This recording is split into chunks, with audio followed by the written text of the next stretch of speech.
തെളിയിക്കപ്പെട്ടിട്ടുള്ളതാണ് എന്ന് കേരളീയർക്ക് എല്ലാവർക്കും അറിയാം. ഇപ്പോൾ കേരളത്തിലെ ഈ തെരഞ്ഞെടുപ്പ് വിജയം പോലും കോൺഗ്രസും BJPയും തമ്മിൽ നടത്തിയിട്ടുള്ള ഒരു ഗൂഢാലോചനയുടെ ഫലമാണ് എന്നെല്ലാവർക്കും മനസ്സിലാക്കാൻ സാധിക്കും. കാലം അത് തെളിയിക്കുക തന്നെ ചെയ്യും.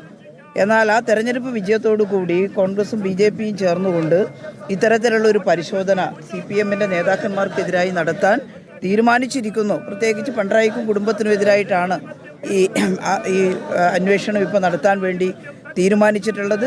അതിന് കാരണമായി പറയുന്ന പല കാര്യങ്ങളിലും നിങ്ങളെല്ലാം കണ്ടതാണ്. മാത്യു കൊഴുന്നാടൻ്റെ കേസിൻ്റെ വിധിയുടെ ഒക്കെ ഭാഗമായിട്ട് വീണ വിജയൻ്റെ എക്സാലോജിക് കേസിൻ്റെ വിധിയൊക്കെ ഉണ്ടായിട്ടുള്ളതാണ്. അതിലൊന്നും യാതൊരു കഴമ്പുമില്ലെന്ന് പലപ്പോഴായി തെളിയിക്കപ്പെട്ടിട്ടുള്ളതാണ്.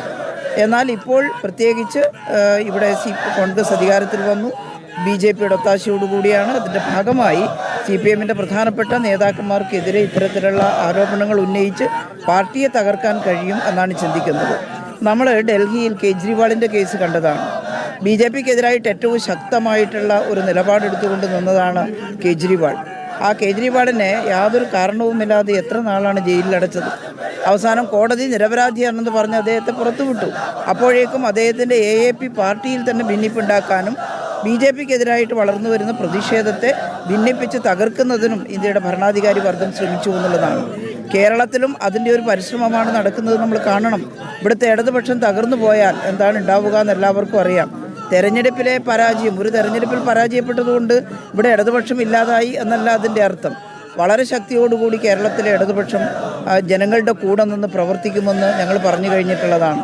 അപ്പോൾ തികച്ചും രാഷ്ട്രീയ പ്രേരിതമായിട്ടുള്ള ഈ ED റെയ്ഡിൽ ഞങ്ങൾ പ്രതിഷേധിക്കുകയാണ്. ഞങ്ങളെന്നാൽ അത് തടസ്സപ്പെടുത്താനോ അങ്ങനെ ഒന്നും മുതിരുന്നില്ല. അതെല്ലാം നടക്കട്ടെ, നമുക്ക് കാണാം അത്.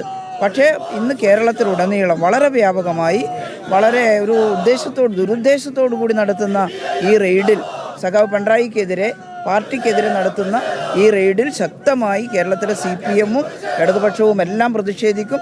ആ പ്രതിഷേധമാണ് നിങ്ങളിവിടെ കാണുന്നത്. കേരളത്തിലുടനീളം ആ പ്രതിഷേധം അലയടിച്ചു വരികയാണ്.